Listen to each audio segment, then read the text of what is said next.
আসসালামু আলাইকুম। আমি রাবেয়া, ঢাকা থেকে বলছিলাম।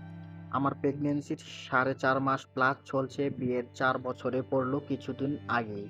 আমাদের সম্পর্কের বিয়ে, কিন্তু বিয়ের পরে নতুন এক মানুষকে আবিষ্কার করতে পারি, যা আমাকে পুরোপুরি ক্ষতবিক্ষত করে দিয়েছে।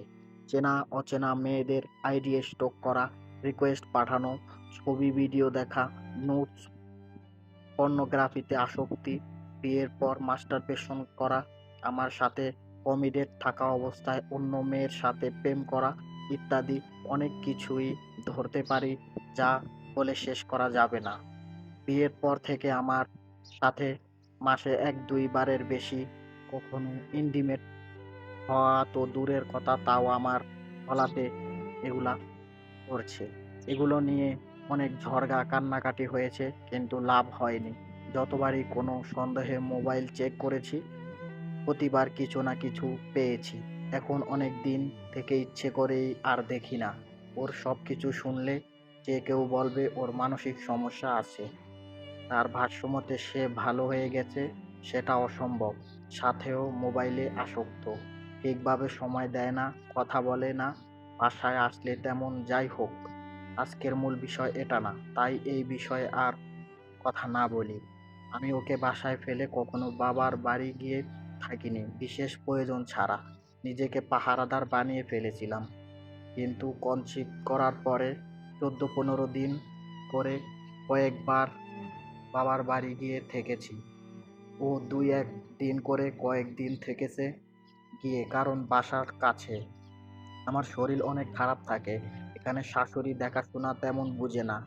খাওয়া-দাওয়া একদমই করতে পারি না। তাই দিয়ে আসছে আমাকে। যতবারই বাবার বাসায় যাই, আমার চিন্তা একটাই থাকে, ও এখানে একা কী করছে? ওর যে বাজে অভ্যাস, তাতে ওসব করবে। এটা আমি ১০০% সিউর। প্রেগন্যান্সির ১ম ট্রাইমেস্টারে একবারে আমরা ইন্টিমেট হইনি।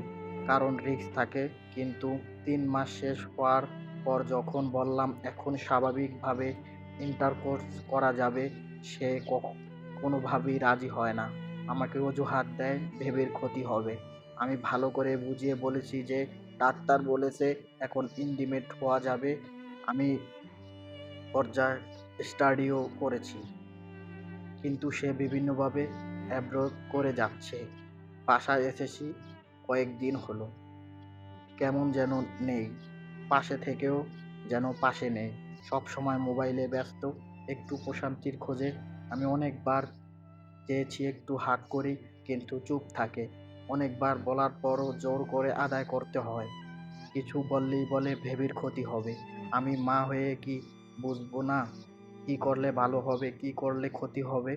এখন এই অবস্থায় আমার মানসিক অবস্থা আরো খারাপই হচ্ছে দিন, দিন।